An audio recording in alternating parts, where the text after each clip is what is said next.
સુરતના વેસુ વિસ્તારમાં આવેલ આંબેડકર નગરમાં તાજેતરના 28 એપ્રિલની જ મધરાત્રે ક્રિકેટ રમી રહેલા યુવક પર કુહાડી અને ચપ્પુથી થયેલા જીવલેણ હુમલાને સમગ્ર વિસ્તારમાં અરેરાટી વ્યાપી દીધી હતી. આ ઘટનામાં પકડાયેલા આરોપીઓને લઈ જઈ જ્યારે વેસુ પોલીસ ઘટના સ્થળે સીન રિકન્સ્ટ્રક્શન કરવા પહોંચી ત્યારે આખો માહોલ તંગ બની ગયો હતો.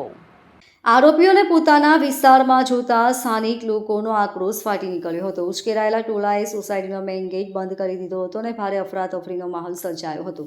પરિસ્થિતિ એટલી વણસી ગઈ હતી કે પોલીસને આરોપીઓને બચાવી લઈ જવા માટેની જહેમત ઉઠાવવી પડી અને પરસેવે છૂટી ગયો હતો.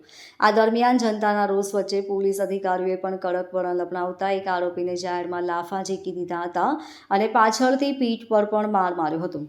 પોલીસ કાફલો જ્યારે ચુસ્ત પોલીસ બંદોબસ્ત સાથે આરોપીઓને લઈને ઘટના સ્થળે પહોંચ્યો ત્યારે તપાસની પ્રક્રિયા શરૂ કરવામાં આવી હતી.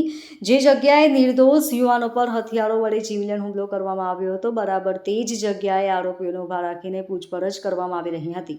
આ સીન રિકન્સ્ટ્રક્શન દરમિયાન વેસુ પોલીસ મથકના પીઆઈ જે રાઠવાએ આરોપીની હરકતો અને જવાબોથી રોષે ભરાયા હતા.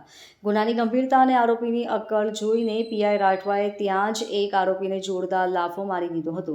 આટલું જ નહીં, આરોપીની પાછળ ઉભેલા અન્ય એક પોલીસકર્મીએ પણ રોષમાં આવીને આરોપીની પીઠ પર સપાટા બોલાવી દીધા હતા. પોલીસની આ આક્રમક કાર્યવાહી જોઈ આસપાસ ઉભેલા લોકોમાં પણ હુમલાખોરો પ્રત્યેનો ગુસ્સો વધુ ભભૂકી ઉઠ્યો હતો.